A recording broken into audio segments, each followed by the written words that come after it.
You're listening to Lore and Legend, the Halloween specials. This is the tale of Jack of the Lantern.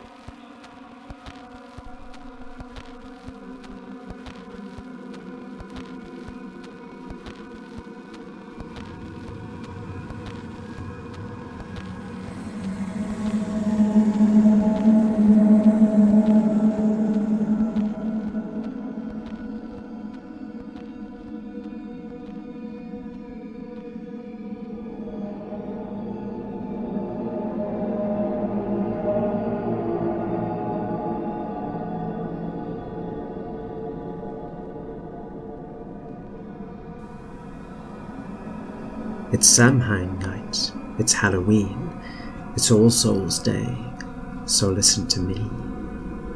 Do you know why it became the custom here in Ireland and the British Isles to carve a turnip with a grinning, horrid face, drop a candle inside and make it into a lantern? It's to keep him away, the mad one they call Will o' the Wisp, Jack of the Lantern. He wanders the marshes, the heaths and the hills at night. He sits on the cowsheds and drinks the milk the shepherds leave out for him. He visits all the places where the devil keeps his coins. He moves our landmarks and our milestones in the night, and leads travellers over the marshes astray with his guttering torch. And they lose themselves, and perhaps their lives in the dark, just like he did once himself. And the sound of his mad laughter and cries can be heard in the wind's cold howling.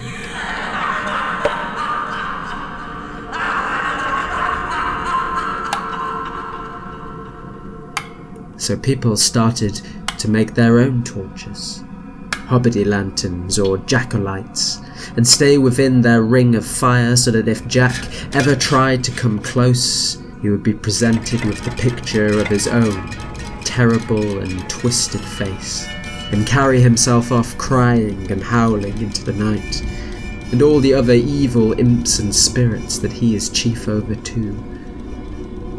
And so when the Irish went over to America, they started carving these faces into pumpkins, and the Yanks sent their pumpkins back over here to us. But how did this evil creature even come to be? What is the story of Jack and his lantern? Have you never heard the tale of Jack and the devil? Of the devil and black-hearted Jack?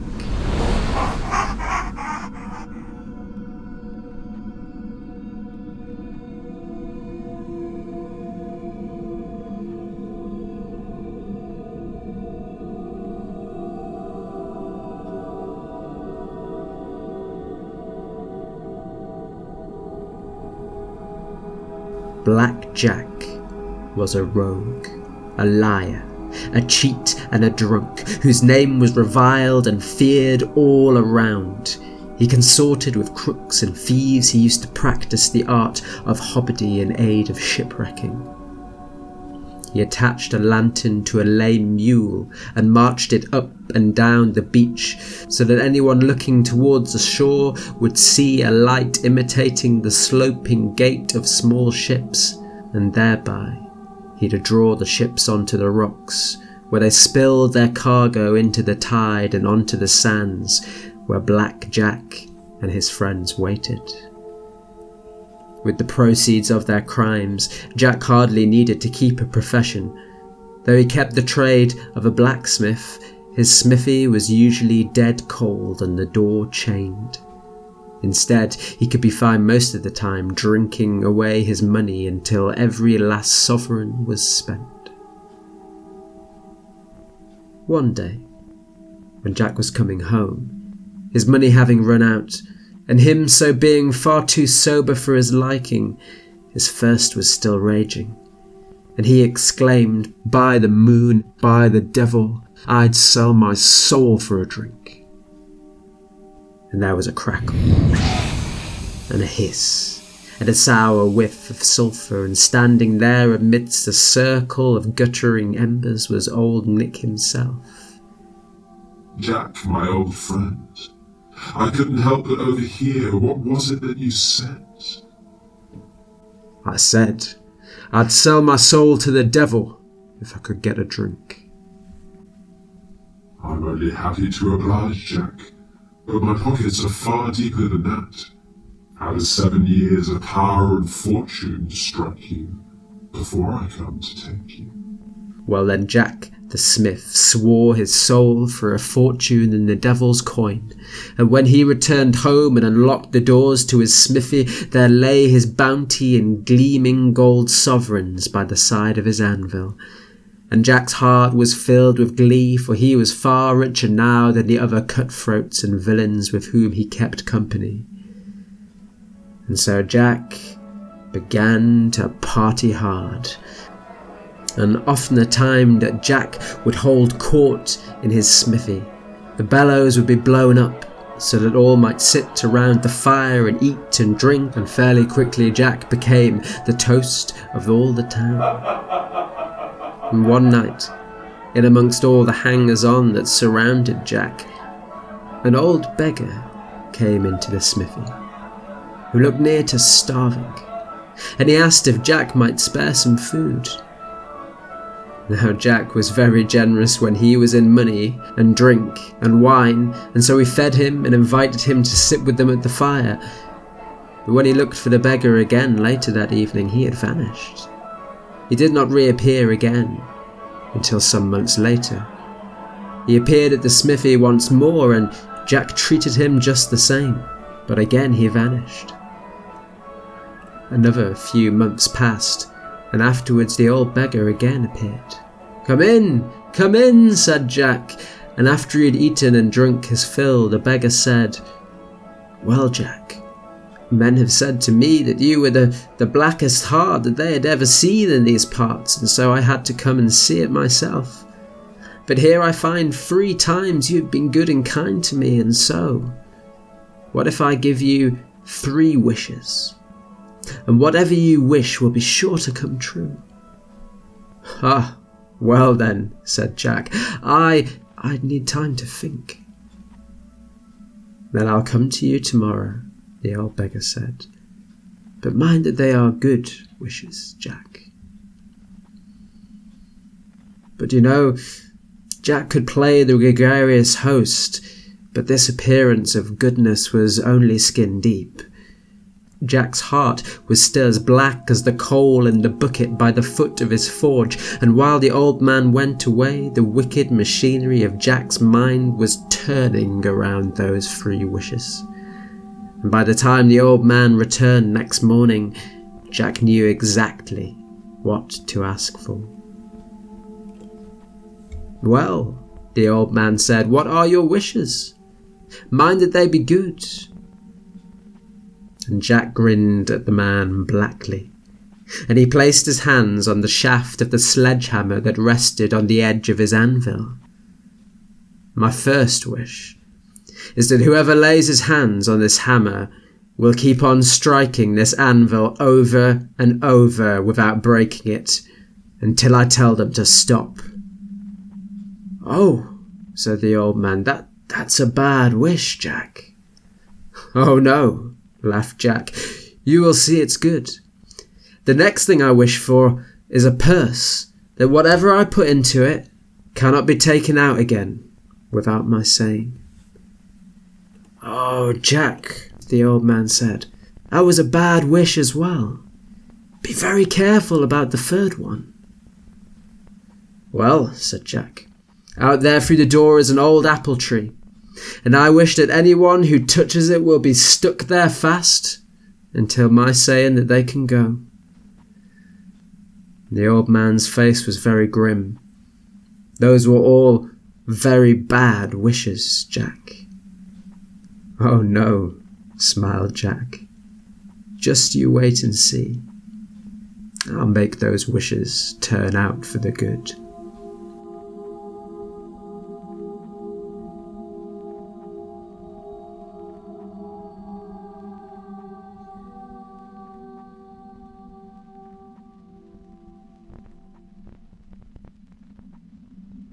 And 7 years had passed, And Jack had spent every last one of the devil's coins, but he continued to prosper. For black-hearted Jack would take an apprentice and set them to work with the hammer in the smithy, and they could not stop working, though he never paid them a crown. And if something valuable went missing in the town and Jack's place was searched, even if they thrust a hand inside his purse, they could never take anything out to inspect it. And if the mayor or the parson or the magistrate ever had cause to visit Jack, he wouldn't speak with them until they swore their honesty on the trunk of his apple tree, and he would not release them until he had some sort of agreement from them. Now it was the conclusion of the 7 years, all but 3 days, but Jack, that wily fox, he was ready. He was inside the smithy, making a pair of horseshoes, when there was a crackle, and a hiss, and a sour whiff of sulphur, and old Nick appeared in the doorway. And he grinned at Jack, and he extended his hand. Come now, Jack. We've a ways to go, you and I. And Jack, he drew back from the forge, and he drew a hand over his brow and said, "Aye, that we do, and I'll just fetch my boots. But give those shoes their last strokes with the hammer, and I'll be right with you." So the devil seized the sledgehammer from Jack, and he gave the horseshoes one stroke, and then another, and another, and another, and of course old Nick found he could not stop striking the shoes, but kept on going. And Jack, he laughed a bellyful, and he bolted shut the smithy door, and he left old Nick in there for 3 days. And all through those 3 days and 3 nights, the steady crash of the hammer on the anvil could be heard, and a hellish glow peeked under the door, and the terrible cries and curses escaped through the cracks in the boards. And all the people thereabouts, they gave that place a wide berth. At the end of 3 days, Jack returned, and threw open the doors of the smithy to find the devil sweating and cursing over the anvil. Jack, he hissed. A fine trick you've played on me. Let me go. And what will you give me to let you go free? Asked Jack. 7 more years, and twice the fortune, and 2 days' grace for doing what you will, the devil said. Well, Jack agreed, and the devil vanished quickly away. But all Jack had to do was make a wish for 5 or 10 pounds, and in a flash of fire they'd appear before him in his hand or in his tankard. So once more Black Jack returned to his crooked ways, to his drinking and his gambling, till in the space of 7 years he had run down all of his fortune again. And it was one night when he was in the local tavern that he wished for his last 5 pounds, and when it was all spent, there was a crackle, and a hiss, and a sour whiff of sulphur, and old Nick was standing by him at the bar, and he grinned at Jack and extended his hand. Come now, Jack. The time has come, and we've a ways to go of you and I. Jack raised his cup and drank it down. Then he patted his pockets, and he said, "Aye, we have, and I'll come soon enough, but I've spent all your coin, devil. I owe this man a sovereign for the last round of drinks." "Have no fear, Jack, I'll handle this," said the devil. And he turned himself into a golden sovereign to pay for the drinks. But the moment that he did, Jack flipped the coin up and into his purse. And of course the devil, he could not get back out again without Jack's say-so. So Jack rushed home, and he flung the purse down on his anvil, and he began to beat it with his sledgehammer until the devil cried out, "Oh, save my 4 limbs." "How much now?" said Jack, "if I let you go?" 7 more years, 3 times the money, and 1 day's grace for doing what you will, the devil cried, and Jack agreed. And Jack took the sovereign out of his purse and he threw it into the river. And then he carried on worse than he ever had before. He gambled, he drank, he raced, and before the 7 years was out he had spent 3 times the fortune that he had done before.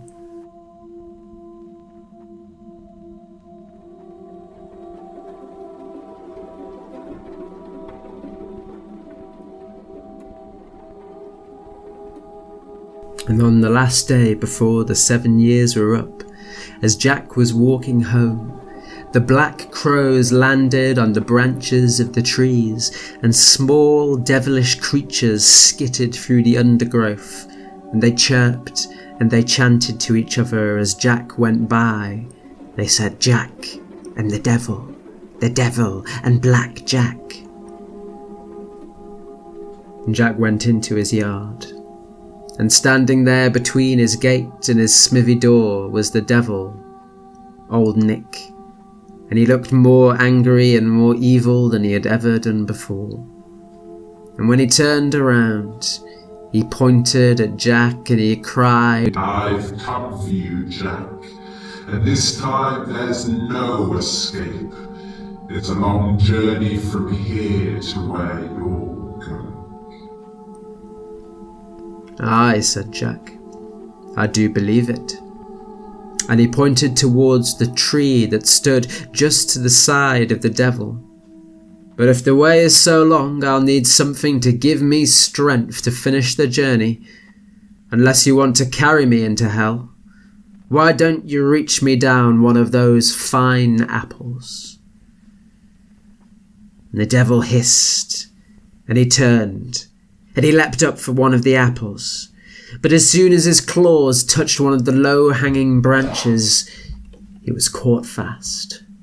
And Jack, he dashed inside the smithy, and when he came out again, he was wielding a red-hot pair of tongs, which he used to lash the devil's swinging legs and backside.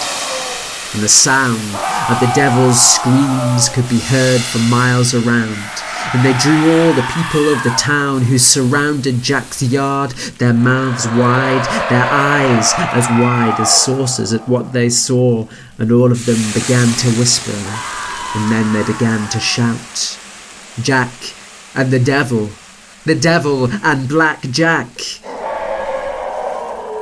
Then Jack took hold of the devil's nose with the tongs, and he began pulling out the devil's nose. The devil screamed, but the tongs kept steaming, and Jack kept pulling it out longer and longer, like it was made of soft iron, until it reached down past the devil's own toes.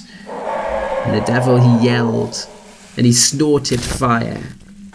He screamed and he cursed at Jack in all the infernal tongues of all the black sayings of hell, but Jack kept right on there in the sight of all, until at last the devil, he cried out in submission, "Jack, what will it take for you to let me go?" "Only one thing," Jack's voice boomed out for all in the yard to hear. "I am to live all of my life without you, and my fortune to last me all of that time." And at once the devil swore, and he vanished, leaving Jack standing under the apple tree, wreathed in smoke. Everyone in the darkness around him crept away.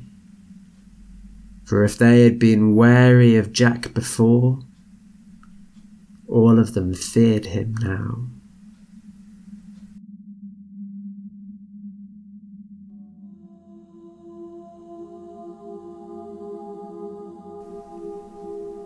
From that time forward, Jack was rich beyond any man's counting. He could squander all the money he liked all the remaining days of his life. He was feared, and he was hated, and any man who crossed Jack came to an awful end. But the blackness of Jack's spirit crept into his bones in the end, until his soul and his body were both so corrupt that Jack gave up his ghost and he went up from the grave. When his ghost set out on its journey, first he came to the gates of heaven, and he was met by the face of a man that was familiar to Jack. It was the face of the old beggar who had granted him the 3 wishes. "My friend," said Jack, "don't you remember me? I am Jack, the blacksmith, the man who gave you food and drink all of those years ago." But the old man looked at him sternly. "Don't you know who I am, Jack? I am St. Peter, and I was sent to visit you all those years ago because the Lord heard that you were an evil man. But you treated me kindly, so I gave you a chance to change your life for the good. But your wishes were all bad, Jack, and now these gates are barred to you forever." So Jack went on from there, until he came to the gates of hell.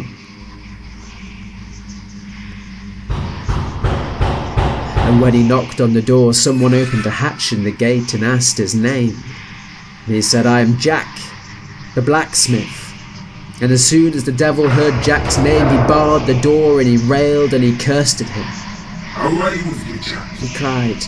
"We'll not have you here in hell, Jack. Turn away and don't come back."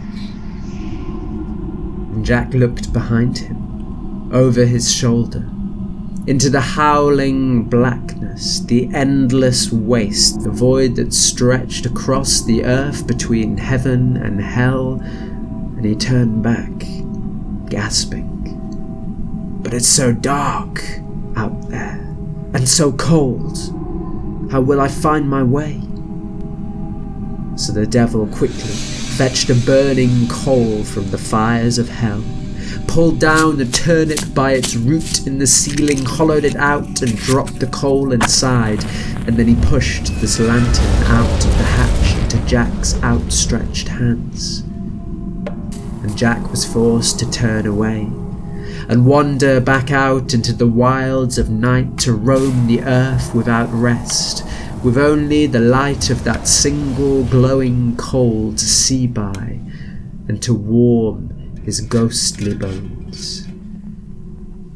And this is the reason why Jack is called Jack of the Lantern, who haunts over the hills and the heaths and the pools and the bogs, who works on us now his evil pranks, driven mad by the cold and the dark and the loneliness. His only joy, his only pleasure is to lead other souls into treachery and danger.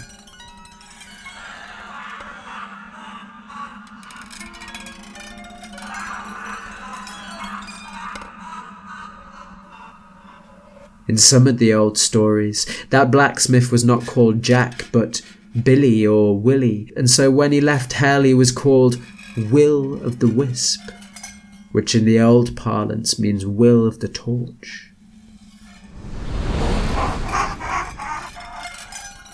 A lost soul is Jack, and forever he will be. This is the tale of Jack and the devil and Black Jack.